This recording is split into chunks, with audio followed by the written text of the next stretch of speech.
Halo semesta, apa kabar? Semoga selalu dalam keadaan yang baik, baik dalam jasmani maupun rohani. So, gimana? Masih pada lancar puasanya? Semoga lancar ya kawan-kawan. Selalu semangat, selalu seperti pada bulan baik ini, agar kebaikan yang ada pada bulan ini bisa kita terapkan di bulan-bulan setelah ini. Cerita hari ini aku mulai dari mana ya? Aku bingung cara mulai cerita tuh. Bingung juga sekarang ini aku harus ngapain. Kerjaan selama di rumah aja tuh ya kalau nggak baca buku, baca artikel di internet, nonton, iseng nulis cerita untuk di podcast, main game, dan ya gitu-gitu aja. Kalau kalian ngapain selama di rumah aja? Pasti sekarang tuh udah pada bener-bener bosen banget deh. Sebagian udah pada nggak tahu mau ngapain. Sebagian masih bisa ngerjain beberapa kegiatan, tahu harus ngapain. Dan mungkin sebagian lagi ya emang udah pasti tahu apa yang harus dikerjain. Terkadang suka lucu sih, suka ngerasa aneh sendiri. Kenapa? Iya, yang tadi aku bilang, sebagian tahu harus ngapain, sebagian nggak tahu mau ngapain. Ya aku jadi mikir, serasa nggak adil. Kenapa sih? Kenapa harus ada skenario kayak gitu? Kenapa nggak dibuat sama aja? Sama-sama tahu mau ngapain? Ya atau sama-sama nggak tahu mau ngapain? Tapi pernah gak sih kawan-kawan ngerasa kalau hidup tuh terkadang nggak adil? Pernah gak? Mungkin pernah, atau ya emang pernah. Dan gimana cara menghadapinya? Mungkin itu juga yang jadi warna-warni hidup sih. Jadi banyak cerita kan? Jadi banyak yang bisa didengar, dilihat, dan dirasa. Mungkin emang harus ada yang namanya rasa gak adil. Emang harus tertulis skenario itu. Untuk berbagai macam alasan yang terkadang alasannya gak bisa kita terima. Ya karena hal tadi, ngerasa gak adil. Atau karena rasa ketidakadilan itu kita jadi belajar untuk lebih nerima dan bersyukur. Tapi coba gini, kita ngeluh dulu sebentar. Pernah mikir gak sih, ketika rasa ketidakadilan yang kita rasa itu datang, pernah mikir siapa yang harusnya kita salahin? Ya diri sendiri mungkin, atau hal yang ngebuat itu gak adil gitu. Sebel sama diri sendiri, rasanya mau marah tapi ya gak tahu marah sama siapa. Sama diri sendiri, atau sama ya tadi, hal yang ngebuat kita ngerasa gak adil. Oke, kita buat skenario-nya kayak gini. Misal pertanyaannya adalah, kenapa sih mereka rasanya gampang banget dapat apa yang mereka mau?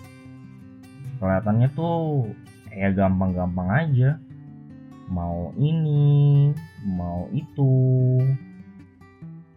mereka bisa dapetin.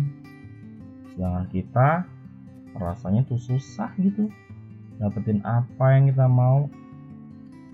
Misal lagi, kita mau mencapai satu hal yang sama, terus dengan usaha yang sama, cara yang sama mungkin. Tapi ketika itu semua udah dilakuin, kita gak dapet. Orang yang usahanya sama kayak kita itu dapet. Gak adil kan rasanya? Tunggu. Atau usaha dia lebih keras dari kita, makanya dia bisa dapetin hal itu. Tapi kita ngerasanya usaha kita udah lebih keras nih, udah lebih berjuang, gak dapet juga. Ngeliat orang lain yang mungkin usahanya gak sekeras kita, tapi gampang banget dapat apa yang mereka mau. Unik tapi menyebalkan. Rasa ada yang salah? Bukan salah siapa-siapa sih. Gak ada yang salah juga. Mungkin emang begitu. Udah begitu skenarionya. Kita cuman beda bagian dalam hidup aja. Bukan kita yang ngerasa kalau hidup mereka lebih mudah atau ngerasa hidup kita lebih sulit. Bukan itu. Dan skenario dari rasa ketidakadilan itu sepertinya emang sengaja dibuat oleh semesta. Alasannya kenapa? Ya diri sendiri yang bisa ngejawab. Kalau dari aku, ya seperti yang udah aku bilang sebelumnya, skenario ketidakadilan ini ada karena kita jadi belajar untuk bisa nerima dan syukur. Atau sebenarnya ketidakadilan itu nggak ada, kitanya aja yang ngebuat-buat itu. Jadi ngerasa hal yang namanya nggak adil itu jadi ada. Ya, entah akan bagaimana rasanya ketidakadilan itu terus membayangi kita. Akan selalu muncul sih rasa itu. Apalagi di saat ketika mimpi kita tuh nggak kewujud. Terus ngeliat orang lain yang mimpinya tuh terwujud. Pasti bahagia banget kan?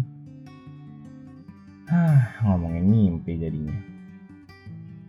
Sejak kecil aku tuh bermimpi untuk bisa jadi seorang atlet. Mulai di tempat yang bergengsi, pekerjaan yang aku sangat impikan, dan beberapa hal lainnya.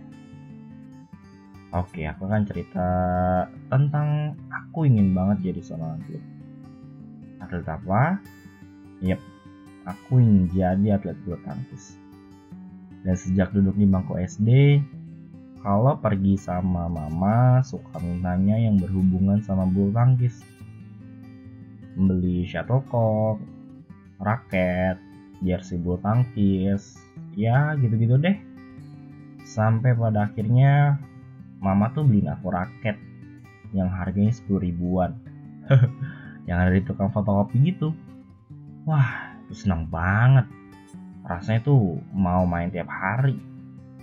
Tapi ya nggak ada teman buat main sih pada saat itu. Dan sampai pada akhirnya aku ikut sekolah bulu tangkis. Ikut-ikut turnamen yang secara umum, antar sekolah, antar klub, sampai pada akhirnya aku dipertemukan yang tadinya akan jadi jalan untuk mimpi aku terwujud. Yep, di klub bulu tangkis aku tuh ada seleksi untuk dipilih atlet-atlet berbakat yang akan disalurkan ke PB Jarum. Haha, ini aku sangat pede banget pada saat itu. Aku akan masuk ke klub impian aku dan ngebawa aku ke mimpi yang sesungguhnya. Bisa pakai jersey kebanggaan, ada nama aku, dan ditambah ada tulisan Indonesia. Mimpi yang luar biasa. Singkatnya, aku lulus seleksi di klub. Ada beberapa orang sih, aku gak sendiri. Tapi aku termasuk di dalamnya. Senang banget, bahagia banget. Serasa masa depan, mimpi, cita-cita itu beneran terwujud. Aku pulang. Aku cerita dengan hebohnya sama mama bahwa aku lulus seleksi. "Mah, aku lulus seleksi loh di klub, terus bisa ke PB Jarum." Kayak gitu aku bilang. Ya nggak gitu-gitu banget sih, tapi ya kurang lebih begitu. Dan mama pun bahagia banget dengernya. Sampai larut malam aku cerita nggak habis sama mama. Dan begitu terus. Setiap pulang sekolah, setiap waktu cerita sama mama, ngomongin persiapan dan lain-lain. Tapi sekali lagi, semesta menjawab dengan hal yang aku gak suka. Bahkan aku benci. Aku marah. Rasanya ingin lari dari kenyataan yang pada akhirnya aku terima. Ketika aku harus tes ke Kudus pada saat itu. Ya keluarga aku berpenghasilan menengah ke bawah. Buat makan sehari-hari aja udah syukur banget. Dan karena itu kami gak ada biaya untuk pergi ke sana. Terlalu besar. Pupus mimpi aku. harus aku pendam, harus aku kubur dalam-dalam mimpi itu. Sejak saat itu, aku udah lama banget gak nyentuh raket, gak main bulu tangkis walau aku tahu betapa sukanya aku dengan olahraga ini, yang udah sangat aku impikan. Latihan, usaha, kerja keras, tapi tetap semesta menjawabnya dengan kamu tidak bisa jadi atlet. Rasanya tuh mau lari jauh banget biar lupa kalau aku punya mimpi itu. Jujur, selalu ada tetesan air mata ketika membahas mimpi ini. Karena mimpi ini adalah hal terbesar yang sebelumnya aku sangat impikan. Segala usaha dilakukan, apapun, bagaimanapun, tapi sekali lagi, semesta menyebalkan. Pernah mau lari dari kenyataan? Pernah ngerasa gak adil dalam hidup? Jawaban aku, pernah. Dari sekian ketidakadilan, itu adalah hal yang aku rasa sangat gak adil. Kenapa? Aku udah sangat berjuang, usaha, kerja keras, tapi tetap sama hasilnya. Dan sampai aku ada di sini, cerita sama kalian, mimpi itu gak pernah aku genggam. Hanya sebuah angan-angan, sebuah cerita yang gak bahagia. So, gak apa-apa lah ngerasa kalau kadang hidup tuh gak adil, kadang semesta menyebalkan. Sekali lagi, ya gak apa-apa. Mungkin emang harus gak apa-apa. Mungkin emang kita semua harus ngerasain itu untuk bisa lebih bersyukur, untuk bisa mengerti bahwa semesta punya rencana lain yang udah dipersiapkan untuk kita. Dan percaya kalau rencana semesta pasti lebih baik. Mengikuti skenario Tuhan sambil terus memperbaiki apa yang aku rasa kurang. Meyakini bahwa Tuhan sedang bersamaku. Semesta selalu punya cerita ya, selalu punya kejutan. Itu aja ya untuk cerita hari ini. Have a nice day. Dah.